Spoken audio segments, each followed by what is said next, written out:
Good morning to all of you. देखिए छात्रों, कल के वीडियो में हमने अंतर्राष्ट्रीय व्यापार के लाभों पर चर्चा की थी और वहां आपको बताया गया था कि अंतर्राष्ट्रीय व्यापार में मुख्य रूप से दो प्रकार के लाभ हम प्राप्त करते हैं। आर्थिक लाभ वे लाभ होते हैं जिनका संबंध आर्थिक क्रियाओं से होता है। और आर्थिक लाभों के संदर्भ में हमने विस्तार से आपको चर्चा करते हुए उसको समझाया, चाहे वो श्रम विभाजन विशिष्टीकरण के लाभ हो, औद्योगिक विकास के लाभ हो, आर्थिक समानता के लाभ हो, इन सारे बिंदुओं पर हमने विस्तार से चर्चा की। आज के वीडियो में हम आपसे चर्चा करेंगे अंतर्राष्ट्रीय व्यापार के गैर आर्थिक लाभ और साथ में गैर आर्थिक लाभ के साथ हम हानियों पर भी आपसे चर्चा करेंगे। तो आर्थिक लाभों को समझने के बाद आप स्पष्ट समझ चुके हैं कि किस किस प्रकार के लाभ हमें अंतर्राष्ट्रीय व्यापार से प्राप्त होते हैं। तो सबसे पहले हम गैर आर्थिक लाभों में गैर आर्थिक लाभ जिनका संबंध आर्थिक क्रियाओं से नहीं है, लेकिन अंतर्राष्ट्रीय व्यापार इस प्रकार की जो लाभ है वो हमें देता है और ये आर्थिक लाभों से भी कहीं ज्यादा श्रेष्ठ होते हैं। जिसमें यदि हम बात करें, सबसे पहला जो लाभ है वो है शिक्षाप्रद लाभ। शिक्षाप्रद लाभ कह दो या महत्व कह दो, एजुकेशनल इंपोर्टेंस। देखिए, अंतर्राष्ट्रीय व्यापार में वस्तु सेवाएं आपको कम कीमत पर मिलती हैं क्योंकि विशिष्टीकरण और श्रम विभाजन होता है, और साथ में कम कीमत के साथ विभिन्न प्रकार की वस्तु सेवाएं भी हम अंतर्राष्ट्रीय व्यापार से प्राप्त करते हैं। उससे भी कहीं अधिक जो शिक्षाप्रद लाभ या महत्व है उनको श्रेष्ठ माना है। आपने देखा होगा कि जो विकासशील अर्थव्यवस्थाएं होती है, जहां एजुकेशन का या शिक्षा का जो स्तर होता है वो निम्न स्तर होता है, और अंतर्राष्ट्रीय व्यापार विकासशील या अविकसित अर्थव्यवस्थाओं को विकसित देशों से जोड़ता है। और ऐसी स्थिति में हम बौद्धिक स्तर की जितनी भी क्रियाएं होती हैं उनको हम आयात निर्यात करके अपने देश के आर्थिक विकास में मदद प्राप्त करते हैं। आज हम जितने भी पिछड़े इकोनॉमी में यदि हम देखें, बड़े इंजीनियर जो काम कर रहे हैं, डॉक्टर काम कर रहे हैं, रिसर्च के लिए रिसर्चर काम कर रहे हैं, मैनेजमेंट के लिए मैनेजर काम कर रहे हैं, तो इस प्रकार की जो व्यवस्थाएं हमें दूसरे देशों से प्राप्त हो रही है या हमारे पास इस प्रकार की व्यवस्थाएं जो दूसरे देशों को प्राप्त हो रही है, ये अंतर्राष्ट्रीय व्यापार का शिक्षाप्रद लाभ है। तो यहां हम कह सकते हैं कि इस स्थिति में अंतर्राष्ट्रीय व्यापार शिक्षाप्रद महत्व रखता है। दूसरा, यदि हम गैर आर्थिक लाभ की बात करें तो सभ्यता और संस्कृति का विकास। संस्कृति का विकास डेवलपमेंट ऑफ सिविलाइजेशन, सभ्यता का विकास। प्राचीन काल से हमने इस बात को महसूस किया है कि पिछड़े देशों में सभ्यता और संस्कृति का जो विकास हुआ है वो सभ्य देशों के संपर्क में आने से हुआ। जैसे जैसे पिछड़ी अर्थव्यवस्थाएं या अविकसित अर्थव्यवस्थाएं विकसित देशों के संपर्क में आई है और उनके आने से वहां की सभ्यता और संस्कृति का में बदलाव आया। हम दुनिया के लिए प्राचीन काल में जगत गुरु सभ्यता और संस्कृति के कारण कहलाए। हमने दुनिया को ज्ञान दिया है। धीरे धीरे इस व्यवस्था का जो फैलाव या विस्तार है वो पूरे विश्व में देखा गया और जिसके कारण हम जगत गुरु कहलाए। तो कहने का मतलब, हमारी संस्कृति की जो अच्छी बातें हैं उसको दुनिया में फैलाया गया, अन्य देशों की कोई संस्कृति की अच्छी बातें हैं उनको हमने स्वीकार किया। इससे आज पूरी दुनिया एक सूत्र में एकजुट हो गई है और अच्छी व्यवस्थाओं को अपनाकर अपना आर्थिक विकास कर रही है। सभ्यता और संस्कृति के साथ साथ सामाजिक विकास को भी बढ़ावा मिल रहा है। इसके साथ यदि हम बात करें यहाँ पर अंतरराष्ट्रीय व्यापार ने शांति व्यवस्था कायम की, शांति व्यवस्था कायम की, स्थापित किया है शांति और सद्भावना। आज अंतरराष्ट्रीय व्यापार ने पूरे वैश्विक मंडल को, पूरी इकोनॉमियों को एकजुट किया है और आपस में एक दूसरे के साथ जुड़ने से हमारे राजनीतिक, सामाजिक, सांस्कृतिक इस प्रकार के संबंध स्थापित हुए। किसी भी कारण से, चाहे वो राजनीतिक मतभेद हो, चाहे वो सामाजिक मतभेद हो या भौगोलिक सीमाओं के मतभेद हो, किसी भी प्रकार के मतभेद होने के कारण से पूरी दुनिया में अशांति यदि फैलती है तो उस अशांति को दूर करने में अंतरराष्ट्रीय व्यापार शांति का पक्ष रखता है। हम देखते हैं कि हमारे चाइना के साथ और पाकिस्तान के साथ राजनीतिक संबंध अच्छे नहीं है और वो जो हमारी सारी लड़ाई है उनके साथ वो भौगोलिक सीमाओं को लेकर है। चाइना जैसा देश आज विस्तारवादी नीति की पहल कर रहा है और उस पहल के कारण हमारे बहुत सारे विवाद उनके साथ उत्पन्न हो जाते हैं, जिससे जब दो बड़े देश या दो बड़ी शक्तियां आपस में विवाद, किसी विषय को लेकर विवाद करती हैं तो उसका पूरा प्रभाव वर्ल्ड इकोनॉमी पर पड़ता है। तो जब वर्ल्ड इकोनॉमी पर इसका पूरा प्रभाव पड़ता है तो हम कह सकते हैं कि अन्य जो संगठन है, अन्य जो देश है वो इसमें हस्तक्षेप करते हैं और उनके हस्तक्षेप करने के कारण शांति व्यवस्था को कायम किया जा सकता है। जब बड़ी शक्तियां बीच में आकर मध्यस्थता करती हैं, समझाती हैं, उसका निपटारा करती हैं, तो ऐसी स्थिति में एक बड़ी हानि से हम बच सकते हैं, बड़ी अव्यवस्थाओं से हम बच सकते हैं और दो देशों के बीच में शांति व्यवस्था स्थापित करने में हमें मदद मिलती है। तो देखिए छात्रों, यहाँ गैर आर्थिक लाभों में संक्षिप्त तौर पर आपको 3 प्रकार के बिंदुओं को बताया गया है कि शिक्षा का जो महत्व है, लाभ है, शिक्षा के क्षेत्र में हमें बहुत कुछ दूसरी इकोनॉमी से या हमारी इकोनॉमी से दूसरे देशों को सीखने को मिलता है। इसके अलावा सभ्यता संस्कृति के विकास के लाभ हमें प्राप्त होते हैं और विश्व शांति में एकता के रूप में हमें लाभ प्राप्त होते हैं। अब हम निष्कर्ष तौर पर ये कह सकते हैं कि अंतरराष्ट्रीय व्यापार ने वास्तव में दुनिया के स्वरूप को बदल दिया।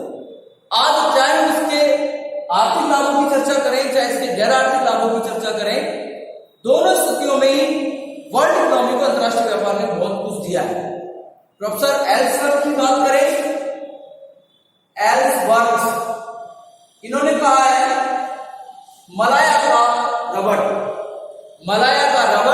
और मध्य एशिया का कच्चा तेल यदि वर्ल्ड इकोनॉमी को नहीं मिले, वैश्विक इकोनॉमी को नहीं मिले तो यूरोपीय जैसे देशों में गाड़ियों की रफ्तार और यात्री बसों की गति थम जाएगी, रुक जाएगी। तो इसमें कोई डाउट नहीं है, संदेह नहीं है कि अंतरराष्ट्रीय व्यापार ने वास्तव में इतने लाभ दिए हैं जिससे पूरी वैश्विक इकोनॉमी का स्वरूप बदल गया। जो हम वस्तुओं के संदर्भ में प्राचीन काल में सीमितता को देखते थे, अपने दायरे में जो जीवन जीते थे, आज उस दायरे में बहुत अधिक फैलाव हुआ है। दूसरे देशों की जो वस्तुएं हैं वो हमें प्राप्त होने लगी है। तो कहने का मतलब ये कह सकते हैं कि अंतरराष्ट्रीय व्यापार जो है ये हमारी इकोनॉमी के लिए, वर्ल्ड इकोनॉमी के लिए वरदान साबित हुआ है। इस बात से बिल्कुल नहीं नकारा जा सकता कि अंतरराष्ट्रीय व्यापार यदि नहीं होता तो आज जो विकास का स्वरूप पूरी दुनिया में देखने को मिल रहा है, नए नए प्रकार के परिवर्तन जो दुनिया में देखने को मिल रहा है, आज जो जीवन इतना सरल और आसान बन गया है, उसमें बहुत बड़ा योगदान अंतरराष्ट्रीय व्यापार का रहा है। लेकिन देखिए छात्रों, ये केवल अंतरराष्ट्रीय व्यापार का एक पक्ष है जिस पर हमने चर्चा की है कि अंतरराष्ट्रीय व्यापार दुनिया को लाभ देता है, दुनिया के लिए महत्वपूर्ण है। लेकिन जब हम इसके दूसरे पहलू की बात करेंगे तो बहुत सारी बातें इस प्रकार की निकल के आएगी कि जो संस्कृति की हम दुहाई देते थे, जिस सभ्यता, जिस इकोनॉमी की हम प्राचीन काल में दुहाई देते थे, आज बहुत सारे सभ्य संस्कार हमारी संस्कृतियों ने खो दिए हैं और उसका भी बहुत बड़ा कारण अंतरराष्ट्रीय व्यापार ही माना गया है।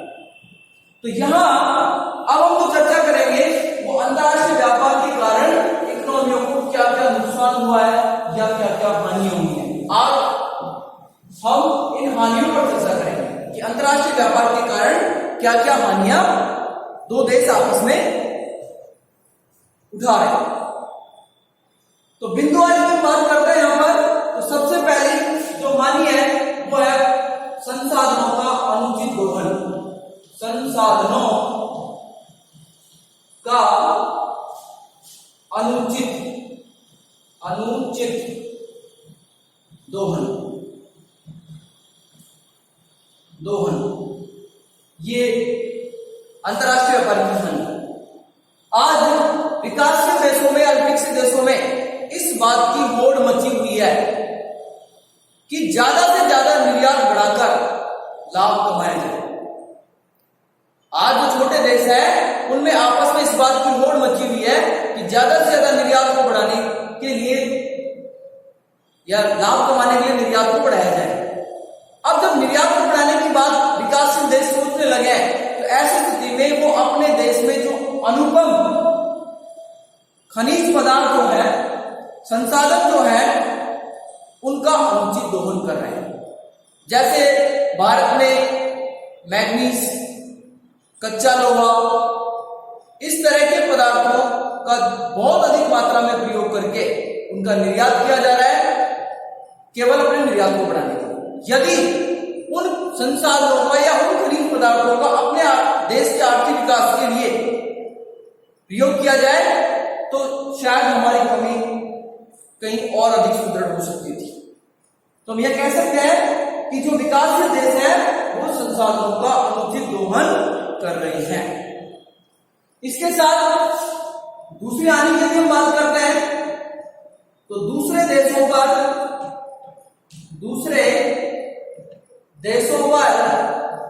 निर्भरता, डिपेंडेंस। आज अंतरराष्ट्रीय व्यापार ने देशों को आपस में डिपेंड बना दिया है। आपस में उनकी निर्भरता बढ़ गई है और उस निर्भरता का परिणाम यह होता है कि कई बार परिस्थिति इस प्रकार की बन जाती है जिसके कारण हमें बहुत बड़ा आर्थिक नुकसान उठाना पड़ता है। आज वर्ल्ड इकोनॉमी में जो वैश्वीकरण की प्रक्रिया को अपनाया है, जिसमें वसुधैव कुटुंबकम की बात की गई है, आपस में डिपेंडेंसी को लेकर चलने वाली बात की गई है, उसके कारण जब हमारे संबंध किसी भी बात को लेकर उन देशों से खराब होते हैं तो उसका सीधा सीधा प्रभाव हमारी इकोनॉमी के आर्थिक विकास पर पड़ता है। आज हम इस प्रकार की व्यवस्था को देख रहे हैं कि चाइना से हमारा जो भौगोलिक विवाद चल रहा है, इधर पाकिस्तान से सीमा को लेकर विवाद चल रहा है, जिसके कारण हमारे राजनीतिक संबंध चाइना और पाकिस्तान से अच्छे नहीं है। लेकिन भारत और चाइना का जो आर्थिक व्यापार है वो आपस में एक दूसरे के लिए बहुत बड़ा आर्थिक हिस्से को लेकर चल रहा है। और ऐसी स्थिति में जब हमें कठोर निर्णय लेने पड़ रहे हैं, चाइना विस्तारवादी नीति को लेकर चल रहा है, हम उसका विरोध कर रहे हैं, जिसकी वजह से हम उनकी वस्तुओं का बायकॉट कर रहे हैं। अब बायकॉट करने के कारण हमें बहुत सारे ऐसे आर्थिक निर्णय लेने पड़ रहे हैं जिसका सीधा सीधा प्रभाव हमारी इकोनॉमी में पड़ रहा है। तो पहले तो हम उस आर्थिक विकास के कारण आपस में निर्भरता को बढ़ा रहे हैं और आज जब विषम परिस्थितियां बन रही हैं तो उसके कारण हम अपनी नीति को बदल रहे हैं, निर्भरता को कम करने की नीति को बदल रहे हैं, जिसका सीधा सीधा प्रभाव उपभोक्ता पर या इकोनॉमी पर प्रत्यक्ष से दिखाई दे रहा है। चाइना कंपनी वीवो, ये मोबाइल क्षेत्र की बहुत बड़ी कंपनी है जिसका भारत में बहुत बड़ा कारोबार है। ये कह सकते हैं कि चाइना का लगभग 80% मोबाइल सेक्टर का लगभग 80% भारत में है। अब हम चाइना की वस्तुओं का यदि बायकॉट करते हैं, उसकी निर्भरता को यदि हम कम करते हैं, तो ये सीधा सीधा नुकसान हमें उठाना पड़ेगा। तो इस तरीके से हम कह सकते हैं कि अंतरराष्ट्रीय व्यापार जब दो देशों के बीच में निर्भरता को बढ़ाता है तो उसका हमें सीधा हानि के रूप में सामना करना पड़ता है। इसके अलावा अंतरराष्ट्रीय प्रतियोगिता पर प्रतिकूल प्रभाव। तीसरी जो हानि है वो है अंतरराष्ट्रीय प्रतियोगिता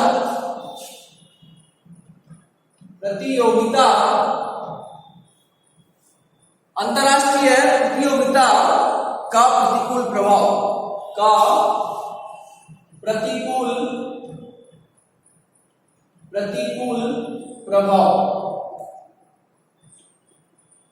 देखिए, अंतरराष्ट्रीय व्यापार में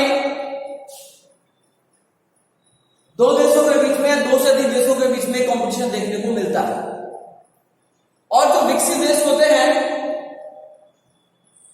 उनके पास श्रेष्ठ तकनीक होती है, उनके पास पदार्थ को कम लागत पर उत्पादन करने की क्षमता होती है। और हमने लाभों में भी चीज पढ़ी है कि विशिष्टीकरण और श्रम विभाजन के कारण अंतरराष्ट्रीय व्यापार होता है। तो जब विशेष क्षेत्र में इस प्रकार की व्यवस्था को देखा जाता है तो उसका सीधा सीधा जो पिछड़े देश होता है, अविकसित देश होता है, उन पर विपरीत या प्रतिकूल प्रभाव पड़ता है। तो छात्रों, यहाँ आपको ध्यान रखने की बात यह है कि अंतरराष्ट्रीय व्यापार जब होगा तो अंतरराष्ट्रीय प्रतियोगिता होगी, और अंतरराष्ट्रीय प्रतियोगिता में विकसित देशों के सामने पिछड़े अविकसित देश नहीं टिक पाते हैं, अपनी तकनीक को सर्वाइव नहीं कर पाते हैं, जिसके कारण उनको सीधे तौर पर हानि का सामना करना पड़ता है। अर्थव्यवस्था का असंतुलित विकास, अगले जो हमारी हानि है, अर्थव्यवस्था का असंतुलित विकास, अर्थव्यवस्था का असंतुलित विकास। देखिए छात्रों, अंतरराष्ट्रीय व्यापार में जो किया जाता है उसका सबसे मुख्य जो उद्देश्य है वो लाभ कमाना होता है। अंतरराष्ट्रीय व्यापार लाभ कमाने के उद्देश्य से ही किया जाता है। प्रत्येक उत्पादक या कंपनी अपने लाभ को श्रेष्ठ करना चाहती है, और इसमें लाभ का जो कारण बनता है वो बनता है श्रम विभाजन और विशिष्टीकरण। तो जिन वस्तुओं के संदर्भ में श्रम विभाजन और विशिष्टीकरण प्राथमिक होते हैं, वे वस्तुएं उन क्षेत्रों में आयात निर्यात कर ली जाती है। अन्य वस्तुओं के संदर्भ में जहां श्रम विभाजन विशिष्टीकरण की प्रक्रिया नहीं होती है, उन वस्तुओं का आयात निर्यात नहीं होता है। ऐसी स्थिति में किसी देश के अंदर कुछ सेक्टर ऐसे होते हैं जो बहुत अधिक आगे बढ़ जाते हैं, और कुछ सेक्टर ऐसे होते हैं जो विशिष्टीकरण के अभाव के कारण पिछड़ जाते हैं। तो इकोनॉमी में इक्विलिटी की जो बात की गई है, जो इकोनॉमिक इक्विलिटी की जो बात की गई है, वो कायम नहीं हो पाती है। असमानता बढ़ने लग जाती है, असंतुलित क्षेत्रों का विकास होने लग जाता है। कोई राज्य तो बहुत अधिक आगे डेवलप हो जाएगा आर्थिक दृष्टि से, कोई राज्य आज भी बहुत अधिक पीछे रह जाता है। तो कहने का मतलब हम ये कह सकते हैं कि अर्थव्यवस्था का असंतुलित विकास ही अंतरराष्ट्रीय विकास के कारण है। इसके अलावा राशिपातन का है। पिछली क्लासों में आपको कई बार बताया गया है कि राशिपातन की प्रक्रिया क्या होती है। राशिपातन कहो या इसको डंपिंग भी कह सकते हैं। डंपिंग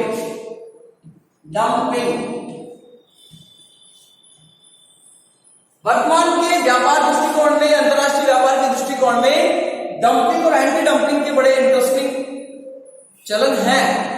आज के जो देश है आर्थिक लाभ या अपनी प्रतिस्पर्धा में अपनी पकड़ मजबूत करने के लिए इस प्रकार के हथियारों का उपयोग करते हैं। तो सबसे पहले आपको समझना होगा राशिपातन क्या है, कि राशिपातन का जो भय है या इसका जो टेरर है वो किस प्रकार से होता है। तो राशिपातन का मतलब होता है कि विकसित देशों द्वारा अंतरराष्ट्रीय प्रतिस्पर्धा में अपने आप को श्रेष्ठ साबित करना या अपनी पकड़ को मजबूत करने के लिए अपने उत्पाद की कम लागत से, जो उत्पाद की जो लागत आ रही है उससे कम कीमत पर अंतरराष्ट्रीय बाजार में बेचा जाता है। इस प्रक्रिया को कहते हैं राशिपातन, कि जो वास्तव में पदार्थ की लागत है उस लागत से कम कीमत पर पदार्थ को अंतरराष्ट्रीय बाजार में बेचा जा रहा है। क्यों? उस प्रतिस्पर्धा में अपने आप को मजबूत बनाने के लिए या उसमें अपनी पकड़ को मजबूत करने के लिए चलाकर ऐसा किया जाता है। इस प्रक्रिया को कहा गया राशिपातन। इसका प्रभाव क्या होगा कि धीरे धीरे जब अंतरराष्ट्रीय प्रतियोगिता में राशिपातन होगा, बड़ी इकोनॉमी, बड़े देश राशिपातन का सहारा लेंगे, जिससे दूसरी इकोनॉमी जो इसकी प्रतियोगिता में आ रही है वो मैदान छोड़ के चली जाएगी, उस कंपटीशन से बाहर निकल जाएंगी। और जब वो देश या वो कंपनियां उस कंपटीशन से बाहर निकल जाएंगी तो एक देश के एकाधिकारी तत्व उस पर छा जाएंगे, और कुछ समय बाद जब उस सेक्टर में वो कंपनी एकाधिकारी हो जाएगी, मोनोपोलिस्ट हो जाएगी, तो उस स्थिति में कुछ कुछ समय के बाद वो उस पदार्थ के मनमाने कीमत या मनमाने भाव लेने लग जाती है, जिससे अन्य देशों के उपभोक्ताओं का शोषण होने लग जाएगा।